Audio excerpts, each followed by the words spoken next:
armas nucleares. Sim, é disso que a gente precisa tratar, tá?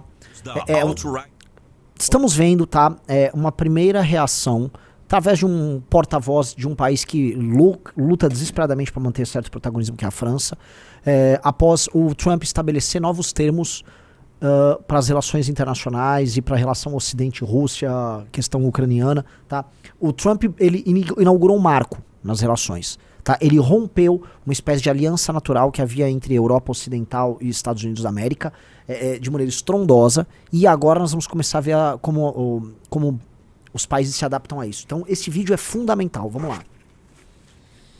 Souveraine, française de bout en bout. Notre dissuasion nucléaire nous protège. Elle est complète, souveraine, française de bout en bout.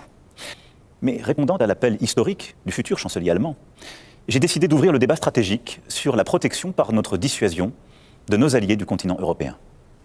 Françaises, Français, mes chers compatriotes, je m'adresse à vous ce soir en raison de la situation internationale et de ses conséquences pour notre pays et pour l'Europe, et cela après plusieurs semaines d'action diplomatique. Vous êtes en effet, je le sais, légitimement inquiets devant les événements historiques en cours qui bouleversent l'ordre mondial. La guerre en Ukraine, qui a entraîné près d'1 million de morts et de blessés, continue avec la même intensité. Les États-Unis d'Amérique, notre allié, ont changé leur position sur cette guerre, soutiennent moins l'Ukraine et laissent planer le doute sur la suite. Dans le même temps, les mêmes États-Unis d'Amérique entendent imposer des tarifs douaniers aux produits venant d'Europe. Enfin, le monde continue d'être sans cesse plus brutal et la menace terroriste ne faiblit pas. Au total, notre prospérité et notre sécurité sont devenues plus incertaines et il faut bien le dire, nous rentrons dans une nouvelle ère. Eu acho, quem acompanha as lives aqui, por favor, digite se você vai se lembrar que eu falei, uma das consequências necessárias dessa mudança de postura dos Estados Unidos e do aumento da sombra russa perante a Europa é a Europa abandonar a ideia de felicidade geral e começar a viver um mundo brutal e de incertezas. Lembra que eu falei isso várias vezes? Já venho falando isso há muito tempo. Repare como foram os termos que o Macron usou no discurso dele. Não é que ele obviamente viu a nossa live, né? É que eu tô falando uma coisa que é óbvia, não é nenhum grande raciocínio meu. Mas vale vocês entenderem isso, né? Como ele começa a despertar que o mundo não é esse conto de fadas liberal que a Europa vive desde o pós-45. Eles começam a... Pô, é verdade, né? O mundo é brutal. Sim, o mundo é brutal, é sanguinário. A Rússia não está, sei lá, com um oceano de distância para Paris, entendeu? Um avião de guerra russo, ele tem autonomia para chegar em Paris se ele quiser. Porque o que eu tô querendo dizer é que, assim, o mundo é brutal e os inimigos estão mais perto do que você imagina. E a ilusão que você tinha de que você vivia numa redoma protegida, com o seu país sendo vamos dizer aqui, um parque de diversões para turistas, enquanto é invadido silenciosamente por imigrantes do Maghreb, do Oriente Médio e da África, né, obriga, vamos dizer, você a ter que rever tudo, né? Você vai começar a rever muitas coisas, né? Você começa a descobrir que todos os seus consensos, todas as ideias que te mantiveram vivo por tanto tempo enquanto sociedade e enquanto estrutura hierárquica, são as ideias que agora podem te tornar morto. Veja que a manutenção do status quo europeu agora, tá, depende de uma alteração no modo de ser desse status quo. E aí você percebe, né? Por isso que o podcast que eu coloquei ali pro Valete Plus gratuito pra vocês, fala do fim da ordem liberal internacional. De uma superação dela. O Trump superando. Ou melhor, uma ordem que já tava meio decrépita e caindo. O Trump e os Estados Unidos fazem assim, ó, blum, vou derrubar essa brincadeira. O mundo está mudando e mudando muito rápido, tá? E esse é um dos momentos mais tensos dos últimos 50 anos. Na verdade, se a gente olhar aqui, esse aqui é um momento definidor do que será o século XXI. Não estou brincando aqui. Não há exagero no que eu estou falando. É um momento definidor. É muito mais definidor do que foi a queda das Torres Gêmeas. Porque a queda das Torres Gêmeas pode ter precipitado um processo histórico que nos trouxe a isso. Mas agora é o fim. Agora a gente está vendo o fim de uma determinada ordem, né? Os Estados Unidos como potência única, a ordem liberal como um paradigma para todo mundo. Eu estou vendo agora o Macron se adaptando. Eu estou vendo a Europa tendo que se adaptar. Prossiga, Macron. Il nous faut nous équiper davantage. L'avenir de l'Europe n'a pas à être tranché à Washington ou à Moscou. Et oui, la menace revient à l'Est. Nous franchirons des pas décisifs. Plusieurs décisions seront prises que la France proposait depuis plusieurs années. Les États membres pourront accroître leurs dépenses militaires sans que cela soit pris en compte dans leur déficit. Des financements communs massifs seront décidés pour acheter et produire sur le sol européen des munitions, des chars, des armes, des équipements parmi les plus innovants. J'ai demandé au gouvernement d'être mobilisé pour que, d'une part, cela renforce nos armées le plus rapidement possible, et d'autre part, que cela accélère la réindustrialisation dans toutes nos régions. La France a un statut particulier. Nous avons l'armée la plus efficace d'Europe. Et grâce au choix fait par nos aînés après la Deuxième Guerre mondiale, nous sommes dotés de capacités de dissuasion nucléaire. Ceci nous protège beaucoup plus que nombre de nos voisins. Notre dissuasion nucléaire nous protège. Elle est complète, souveraine. Como é bom ter bomba atômica, né? Como é bom ter bomba atômica. Acho muito engraçado que essa galera, né, tem aquele discurso, não, porque, olha só, ter reator nuclear é ruim, porque energia nuclear é suja, não sei o quê, papapi, papapá. Acho muito engraçado que a França tem esse discurso. Uma bomba nuclear ela tem, né? E aí na hora de ameaçar usar bomba nuclear, que é uma coisa que polui mais do que qualquer existência de energia nuclear, vamos dizer, de usinas nucleares para produção de energia, né? Aí ele coloca na mesa, foi a decisão das gerações. Sim, uma decisão de uma geração muito superior à tua, Macron. Como é bom ter arma nuclear para você fazer uma dissuasão. Você veja que o termo usado é uma dissuasão, né? Tipo, eu tenho uma bomba que explode tudo, então eu vou te dissuadir a continuar com essa agressão. Como é bom, né? Aí, olha só os termos aqui. Reindustrialização, senhor Rafael Almeida Riso. Opa! Militarização. França falando que tem o exército mais eficiente, mais poderoso da Europa. Não nego. Mas assim, tem só um detalhe. Um pequeno detalhe. É a gente estalar o dedo. Eu estou falando sério, estalar um dedo. Em questão de 5 anos, a Alemanha... A Alemanha tá só assim. Galera... É real que tá valendo se militarizar? Só tô perguntando. Tá valendo militarizar? Galera, só pra saber. Tá valendo eu invadir a Rússia? Só pra saber. Porque da outra vez não deu muito certo. É real.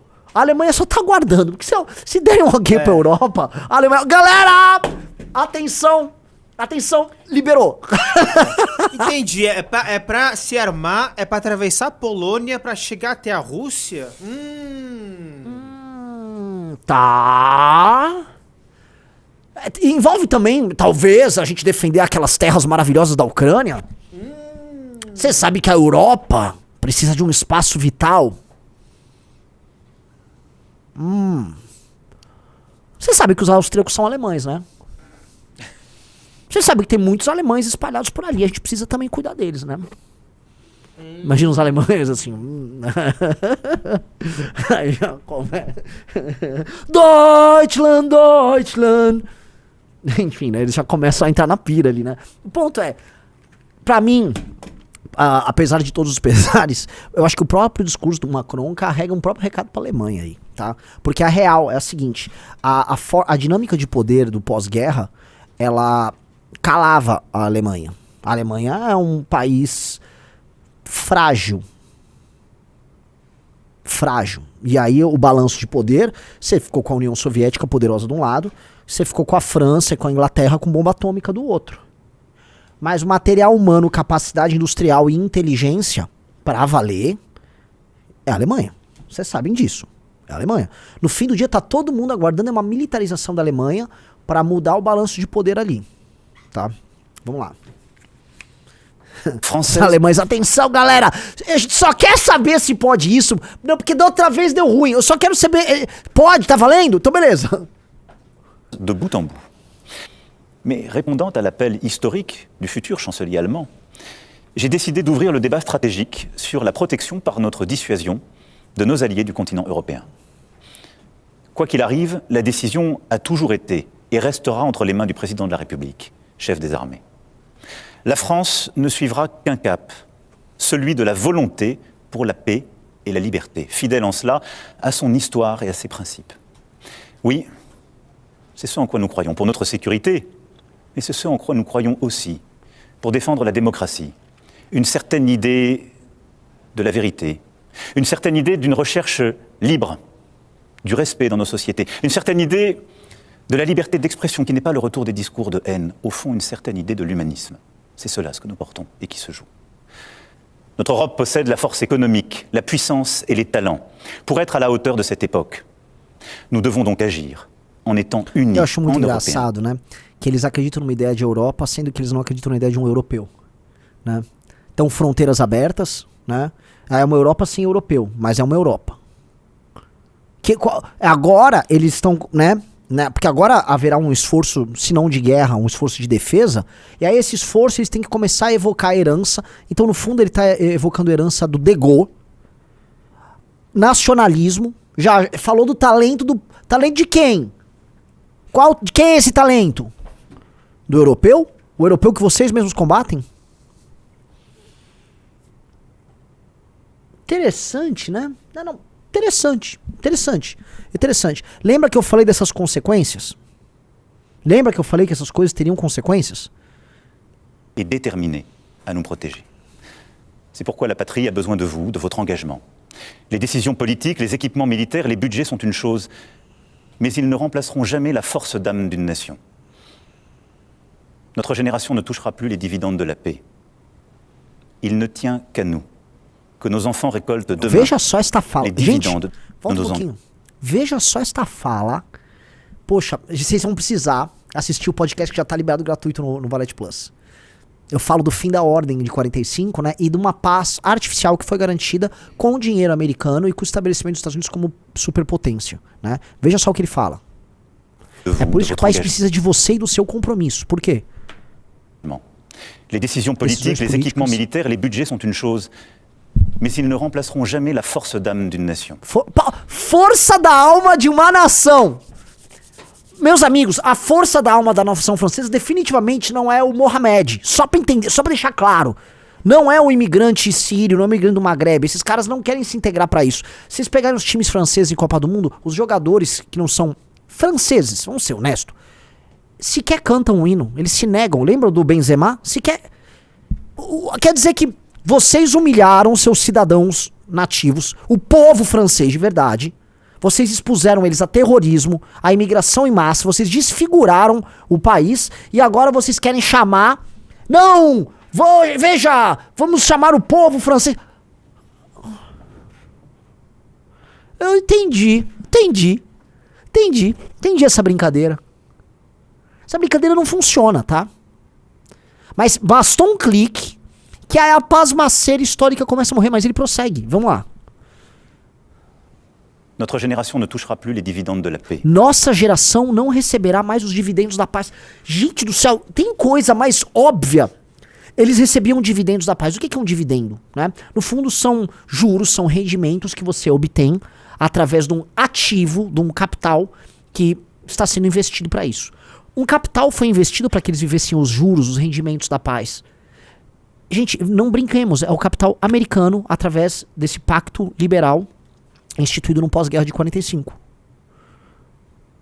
Entenderam? É isso. É isso. É exatamente isso. Que é o que eu falei. É um clique e esse mundo morre. E o Trump tá fazendo isso com requintes de crueldade, né? O que o Trump tá avisando é, eu vou acabar com isso, tá? Vocês vão ter que se virar aí agora com essa questão ucraniana, já que vocês querem, vocês ligam tanto pra isso. E é o seguinte, eu ainda vou taxar vocês, então vocês vão ter problemas comerciais com isso. É muito mais grave pra Europa a situação que vocês imaginam, tá? Porque o Trump tá jogando agora um jogo que não é ruim pra China, tampouco é ruim pra Rússia. Se China, Rússia e os Estados Unidos quiserem brincar, e eis o novo mundo que se impõe. Se China, Rússia e Estados Unidos quiserem brincar, não existe Europa. Agora, qual é a Europa que se encontra diante desse problema global monumental? Frágil, sem natalidade, população envelhecida, tomada de imigrantes, com dilemas internos de identidade, assim, assombrosos, sem grana, taxada, cercada e defendendo uma ordem liberal que não existe mais. Aí, por isso, aí você pergunta, mas por que ele tá falando em bomba atômica? Meu amigo, é porque eis o tamanho da gravidade da situação. Eis o tamanho da gravidade da situação. Vocês entenderam a situação da Europa ou não? Então, enquanto a gente fica... E o Macron fica evocando, ao mesmo tempo, né? Ele falou antes, valores humanistas, defesa de liberdade. Veja só, eu não nego, e eu fui pra Ucrânia, galera. E por mais que os haters falem, ele foi pra Ucrânia pegar mulher, mentira. Fui pra Ucrânia, era guerra, eu queria ver isso. É um momento definidor na nossa geração. Fui ver, e fui junto com o meu amigo Arthur, e através de vocês que doaram, muitos que estão aqui doaram. no Pix que a gente levantou o dinheiro auditado que foi pra Ucrânia, tá? Nós doamos, nós cumprimos nosso papel, fomos o segundo maior doador. Acho que teve mais doador, mas doador privado nós somos o segundo maior, número 2 do Brasil. Então eu estou ao lado da Ucrânia porque assim, em termos de verdade, o que a Rússia está fazendo é um assalto a um país. É um assalto a um país. Só que agora em termos geopolíticos, quando a gente coloca isso dentro de um contexto maior, e o contexto maior dentro de outro contexto maior, fica complexo demais. A situação da Europa, ela é complexa e eu diria mais, ela é dramática. Rafael Almeida Rizzo. Vamos lá, vamos ver o finalzinho. Il ne tient qu'à nous que nos enfants récoltent demain les dividendes de nos engagements. Que filhos, que gerações, que geração, que franceses, Macron, que francês. Um cara botou assim, ué, nasceu na França, vocês... Não é isso, cara. Não é isso. Essa é uma ideia de nação, de nacionalidade, que faz sentido em países de imigrante. Países do Novo Mundo, como nós, no Brasil, Estados Unidos da América, essa é uma noção que faz sentido. Definitivamente não faz sentido no Japão essa noção. Definitivamente essa noção não faz sentido nos países da África subsaariana. Aquelas pessoas ocupam aqueles territórios e brigam e se matam ali há milênios. Não faz sentido na Europa. Não faz sentido em muitas partes da Ásia. Se eu pedir pra vocês imaginarem o que é um francês, vocês sabem o que é um francês. Falar que qual que é um francês, então ninguém é um francês. Estou falando aqui nestes termos porque este é o e eu estou antecipando esse assunto porque assim, o mundo ele vai se reconfigurar nestes termos que eu estou falando aqui, para o bem e para o mal. Porque o mundo pré-45 era um mundo mais claro.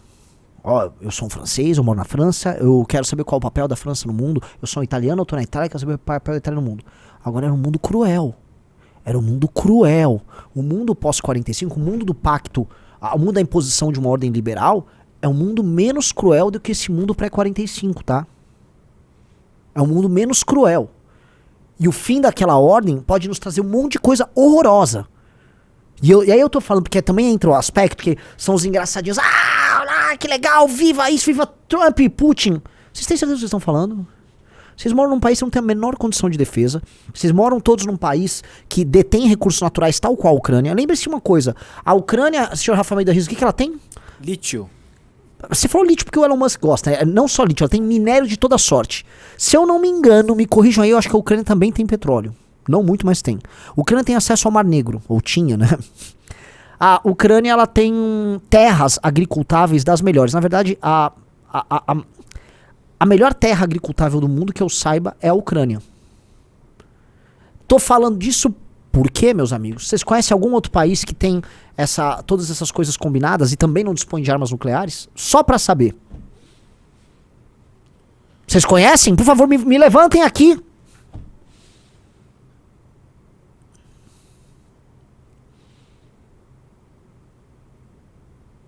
Alguém me levanta. É esta bosta aqui. É o Brasil. Nós dispomos de tudo isso. Tudo isso. Num mundo que talvez fique faminto por recursos. Eu ontem estava falando de como é que será o mundo no final deste século. Né? É um mundo em que a maior parte das pessoas estarão vivendo na Índia, na China. A China que vai ter menos de bilhão. Acho que a China vai cair para coisa de 700, 800 milhões de pessoas. Ou seja, será um país mais envelhecido, rico, muito tecnológico, altamente armado, com recursos e autossuficiente em muitas coisas. Estados Unidos da América, com acho que mais de 400 milhões de habitantes. O Brasil com menos de 200 milhões. Tá? E países da África, com a Nigéria com 700 milhões. Vários países muito populosos, porém não desenvolvidos economicamente. Fluxo migratório, pressão e provavelmente os países desenvolvidos mais fechados em si, concentrando a tecnologia do mundo. O mundo vai ficar altamente hierarquizado e desigual. Pelo menos é o que eu penso. Ao mesmo tempo, a vida vai estar melhor para todo mundo, inclusive nos países muito pobres, porque a tecnologia ela vai se espraiar. Só que haverá disputa por território, recursos naturais, a autonomia alimentar, né? E aí? Hoje é a Ucrânia. Amanhã tem esta porra na fila. Faz sentido um país tão frágil, bobo e irrelevante, que agora passou os últimos dias rebolando o cu, se tornar, vamos dizer, detentor de um território tão grande? Faz sentido pra você isso? Eu acho que não faz tanto sentido. Então, se não faz tanto sentido, por que diabos a gente tá dando risada? Eu não sei se é pra dar risada não, tá? Tô sendo bem honesto. Ó, entra logo o 10º aqui, porque a gente libera mais 5 conteúdos no Valete Plus. Tá? Nós, né, eu vou falar aqui pra todo mundo com muita calma. Se nós ficarmos comprando esse discurso do Trump, que legal, que legal, nós seremos os bobos na sala, tá? Não sejam o Eduardo Bolsonaro na vida, amigos. Não sejam o Eduardo Bolsonaro na vida.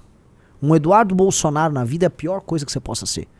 Os Bolsonaro que são lacaios do Trump, lacaios sem senso crítico, transformariam o Brasil num playground. O Bolsonaro falou em botar base americana no nosso território, num mundo que está dentro desse contexto. Entendam uma coisa, tá? Coloque uma coisa na cabeça.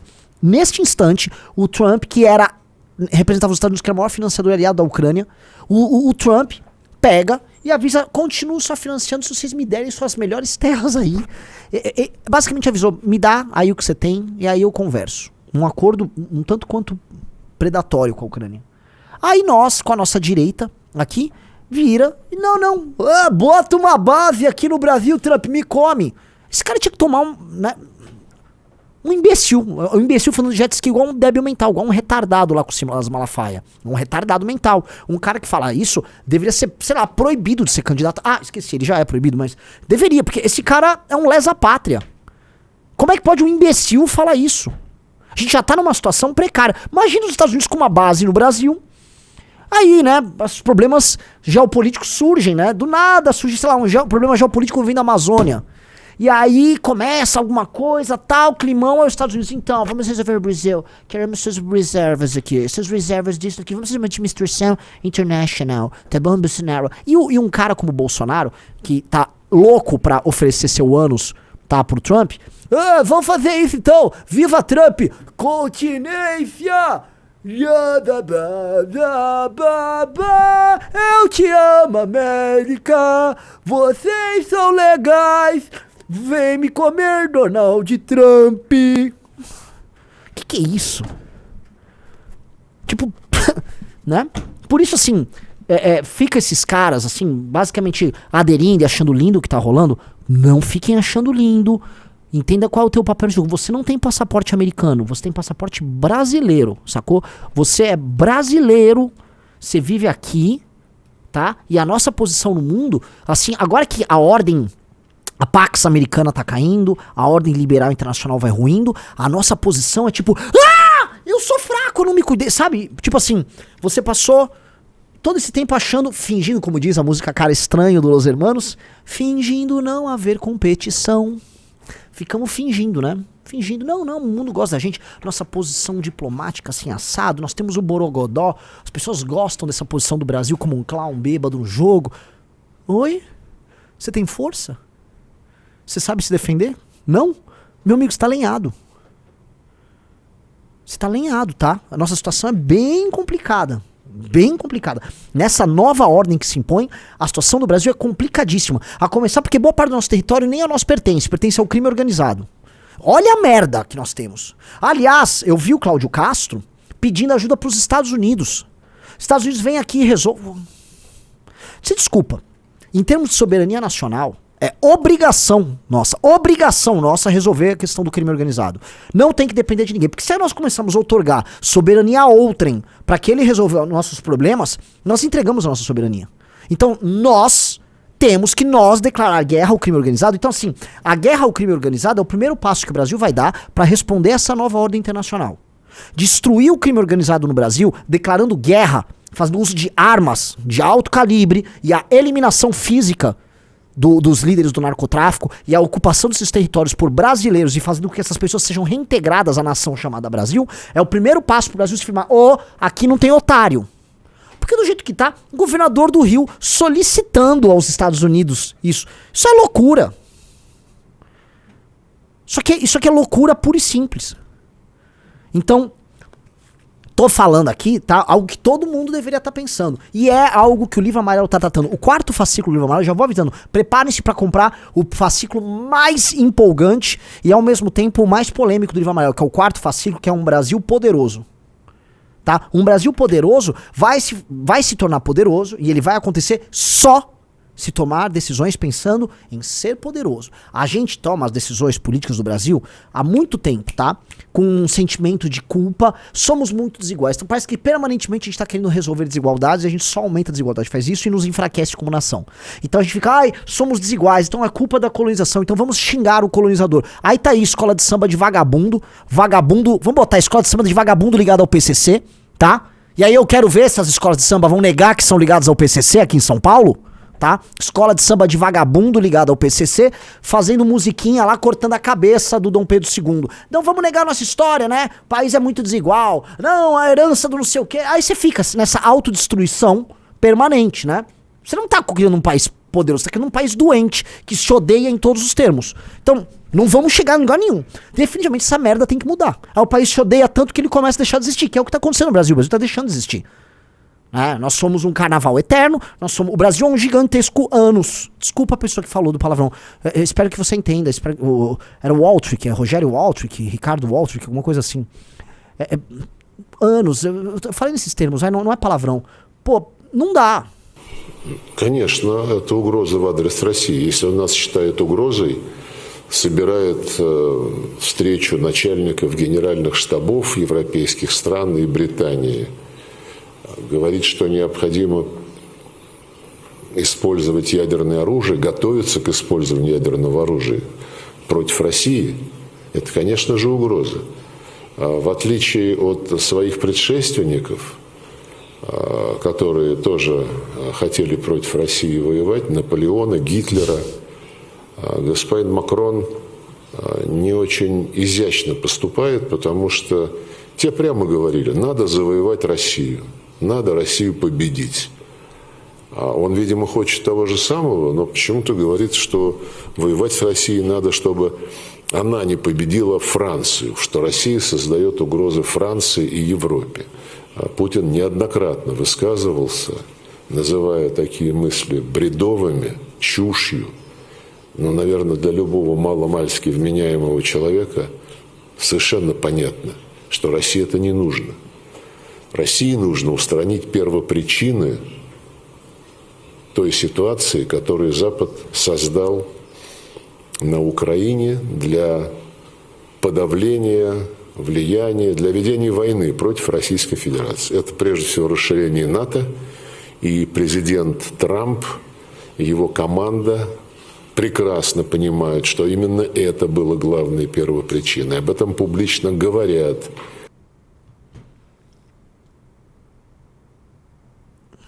Primeira coisa que eu queria salientar é o seguinte, né? Veja como, a despeito de todos os seus problemas, veja só, e a despeito de ser uma potência maligna ao longo da história, uma potência que invade e causa danos horríveis a seus vizinhos, a Rússia tem um propósito histórico. E reparem que ter um propósito não significa ser bom. Ter um propósito não significa ser bom, tá? Nunca significa ser bom. Mas a nação russa tem um propósito. E veja como eles falam em termos históricos. Quem viu uma famosa entrevista que o Putin deu pra aquele americano idiota, aquele... Você sabe, aquele influenciador americano... Hã? Tucker Carlson, aquele idiota, o Tucker Carlson. O Putin deu uma entrevista pro Tucker Carlson, e aí quando ele vai falar das razões por trás da guerra, ele volta no tempo, mas ele volta séculos a fio, quiçá milênios a fio. Tá? Eu acompanho um ótimo podcast sobre a história russa, né? E você vai traçar a história russa e ela está definitivamente linkada com a história da steppe, né? Desculpa eu ter que entrar nesses termos que eu adoro, né? Vai falar de indo-europeu, sim. É da steppe que deriva o mal no mundo, tá? Eu não estou falando mal aqui de maneira boba, tola. Estou falando assim, as maiores pestes do mundo surgiram da steppe. Indo-europeus, turcos, mongóis, tá? Esses homens a cavalo que invadiram e destroçaram toda a Eurásia, eles vêm dali, tá? O demônio mora na steppe. A steppe é a origem disso. E os russos são em grande parte oriundos da steppe, né? Os russos, naturalmente, eles têm uma origem eslávica e tem uma origem nórdica também, porque Rus foi fundada por vikings, né? E aí você tem uma mistura ali, só que você vai ter sangue Sita, você vai ter sangue Sármata, você tem sangue Alano, você tem sangue Urálico, você tem sangue Mongol, você tem sangue asiático, e os russos são em grande parte asiáticos também, tá? Eles são uma mistura, uma mescla do que há de mais terrível na humanidade, tá? E eles sabem disso. E eles falam da sua própria história nesses termos. Tá? Eles são o último grande povo da estepe, porque se vocês pensarem direitinho, boa parte do território deles, boa parte da Eurásia já foi tomada pelos mongóis. Os túrquicos também tentaram tomar esses territórios. Mas no fim, quem fez a última grande expansão, que foi uma expansão para o leste, foram os russos. Eles tomaram aquela área toda, eles invadiram aquela área toda e eles foram até a outra ponta. Tá? Eles fizeram isso e eles têm esse controle dessa área toda. E eles são poderosos e eles falam nesses termos. O tempo, assim como para os chineses, o tempo para os russos corre de maneira diferente. E o espaço para os russos se dá de maneira diferente. Eles têm poder gravitacional. China também tem. Tá? São potências continentais nesses termos.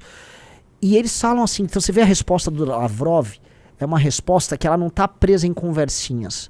Ele vira e fala, o Napoleão... Né? O Macron não foi tão gracioso quanto... O Napoleão e o Hitler, porque esses falavam diretamente que queriam invadir a Rússia, né? Então ele constrói isso, ele constrói um lance de um struggle, né? Uma luta eterna dos russos contra invasores, porque isso já está incrustado na alma da Rússia. Gente, a Rússia foi invadida pelos mongóis, a Ordem Dourada já invadiu, eles já tiveram submetido aos mongóis. A Rússia já viu as raças mais malditas de conquistadores andarem por lá. A Rússia já passou por todas as humilhações possíveis. Tá? Alguns dos grandes cães sarmentos da humanidade já passaram por lá. Os russos já passaram por tudo, cara. Por tudo. Só pra vocês lembrarem quem são os russos, tá? Eu adorava gibi, eu lia muito revista em quadrinhos nos anos 90. E quando eu li a morte do Superman, né? E depois veio a história do quem era o Apocalipse que matou o Superman. E aí o Apocalipse era um bebê, né? Ele morava em outro planeta, ele era jogado numa torre, e aí ele era morto, ele era linchado, e aí ele renascia. E ele sempre renascia um pouquinho mais forte, até que ele começou a bater os que linchavam, e aí ele se tornou um ser muito poderoso. Essa era mais ou menos a história do Apocalipse. Essa é um pouco a história da Rússia, né? E falar em Rússia e Apocalipse na mesma frase quase sempre combina. Então... Sim, amigos, tô falando de um povo de uma outra natureza. Tô falando de um povo de uma outra natureza e que entende a história e os dilemas os humanos de uma outra maneira. Eles não estão... Reparou que eles não têm humanismo, tudo aquele blá blá blá que o Macron coloca, e é um blá blá blá, porque a França adora falar nesses termos, né? Especialmente a França pós-Revolução Francesa adora falar nesses termos universalistas em direitos universais, o homem, a humanidade, a liberdade, a igualdade, a fraternidade. É ou não é? Liberté, a égalité, fraternité. Enquanto tiveram um império colonial que explorou muita gente, exploram até hoje países na África. Exploram até hoje países na África. Quem lembrou bem foi a italiana lá, a Meloni. Então, entendeu? A Rússia não tem. A Rússia internamente ela cortou a bullshitagem. E num novo arranjo internacional em que a Europa não está amparada pelos Estados Unidos, em que os Estados Unidos praticam um papel cínico com a Europa, né? Eu vejo mais peso nas palavras do Lavrov do que nas palavras do Macron. E não estou... Que de maneira alguma eu torço pra... Eu estou sendo realista, galera. Porque eu estou falando de um adulto brigando com crianças. Quando eu falo de Rússia e Europa agora, eu falo de um adulto brigando com criança. E é real. Eu falo de um adulto brigando com criança. Ainda que eu acho que a Europa tem um potencial militar e industrial no médio prazo, eu nem sei se acho que de start, e até material humano, muito maior que o da Rússia, incomparavelmente maior. Começa pelo PIB, né? Só a Alemanha já é muito maior do que a Rússia em termos de PIB, a França também é maior, a Inglaterra não está inserida nisso, mas a Inglaterra acho que ela se juntaria no esforço europeu. E no fim do dia estamos sempre falando em guerras mundiais e nos mesmos países, ou não é, senhor Rafael Almeida Rizzo? Pois é. São sempre os mesmos atores. Pessoal, like na live e se inscreva no canal. Então, repare assim, galera, quando a gente fala em potências com pretensões históricas, reparou que essas potências sempre falam em termos históricos muito dilatados? Eu recomendo assistir a entrevista do Putin, mas mesmo no Lavrov você já começa a perceber, né? O Macron, ele tá... O máximo de, vamos dizer, tempo histórico que o Macron chega é no De Gaulle. Né? O outro já foi lá pra primeira metade do século XIX. O Putin, em outras entrevistas, já vai lá pra trás da Idade Média. Tá entendeu? Aí, quer ouvir o Putin já? Então, é diferente. Quando eu vou falar... veja só outras potências, senhor Rafa Almeida Rizzo. China. Milenar. Vai falar em milênio. Vamos pra Índia, com a RSS, nacionalista no poder. Mesma coisa. Essa ressurgência que você tá vendo agora dos europeus, especialmente dos americanos, falando em Roma, por isso que se fala tanto em Roma, por isso que a capa dessa valete aqui é um Trump de César, tá? É a Europa começando a buscar a sua origem. É o ocidental, o homem ocidental tentando redescobrir esse vínculo passado. E é necessário. Por isso que eu falo que no Brasil a gente tem que descobrir o nosso próprio vínculo passado. Citei outro dia o Henrique Dias, eu cito sempre os bandeirantes. Tem que citar os nossos pais fundadores. Temos que lembrar desses caras. Eu tenho que lembrar dos bandeirantes, eu tenho que lembrar do Henrique Dias, eu tenho que lembrar do Zumbi dos Palmares, eu tenho que lembrar de vários homens e mulheres que criaram a identidade brasileira. E a gente tem que olhar pro nosso passado e pensar que, assim, algumas pessoas tiveram atitudes grandiosas que nos legaram um território grandioso. Hoje nós não temos sequer um povo grandioso. Conseguiram fazer com que nós tornássemos um povo vergonhoso. Mas ninguém é vergonhoso pra sempre. Então, assim, pra esse mundo que tá começando a olhar pro próprio passado, o Brasil também vai ter que... Ou vamos ficar olhando o quê? Eternamente pra bunda da Anitta, ou pra supermodelo... qual é o nome dela mesmo? Erika Hilton, desfilando na passarela, só porque ela é linda? Еще со времен Наполеона, с нашествия Наполеона. До сих пор кому-то не имется. Есть еще люди, которые хотят вернуться к временам Наполеона, забывают, чем это закончилось. A referência de Putin foi ao imperador francês Napoleão, mas foi... Enfim, era isso. Eu gosto que o Metrópolis vai explicar. Gente, a referência é o Napoleão. Galera, pra quem não sabe, o Napoleão foi um cara que fizeram um filme. Ninguém já deve saber quem é o Napoleão. Napoleão, galera, foi um dos últimos grandes homens da humanidade, tá? O último dos grandes. Tô falando do super, assim. César, Alexandre, o Napoleão foi o último. Foi um general... Não sei se inigualável, tá? Mas ele foi um estadista e um criador, assim, de... Ele imaginou ele imaginou o mundo para aquela época. Tá? O Napoleão era um cara fora de série. Absolutamente fora de série. E dizem que ele tinha dentro dos seus planos a ideia de retomar Constantinopla. Que eu acho, se for ficar pensando aí nesses termos, se o Trump quer ficar falando de coisas imperiais com a Rússia, tá na hora então de retomar Constantinopla. Se tem algo que precisava ser feito era retomar Constantinopla. Acho que assim, retomar Constantinopla, o Ricardo vai discordar, claro, mas assim, retomar Constantinopla seria... sensacional. Tá aí retomada Constantinopla. E fica lá o Erdogan provocando, fica fazendo lá coisas na igreja de Águia Sofia, nessa grande, na Águia Sofia, na Águia, não sei como é que fala ali, tá? Então assim, se querem tocar essas coisas, que retomem o plano do Napoleão e retomem Constantinopla.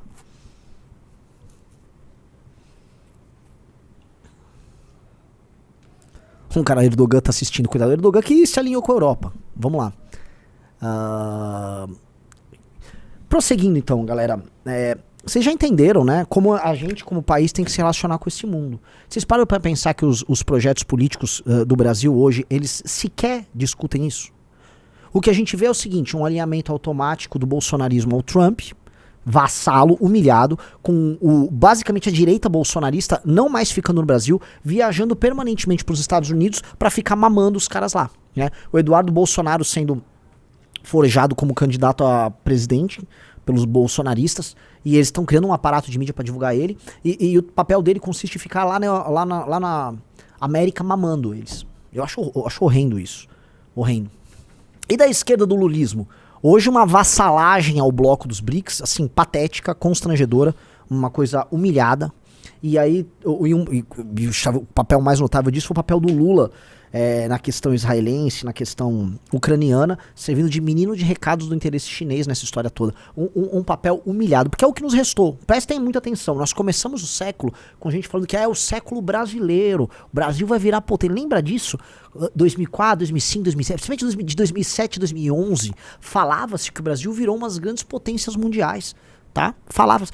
Hoje o papel do Brasil é patético. Hoje o papel do Brasil é o seguinte, é o Milei falando que vai fazer um muro os brasileiros não imigrarem para a Argentina, porque ele está já vendendo uma ideia de Argentina grande, e essa ideia de Argentina grande parte do princípio de que a Argentina vai dar certo e aí brasileiros vão imigrar para a Argentina. E sabe o que é real, tá? Se a Argentina der certo, sim, era exatamente isso que vai acontecer.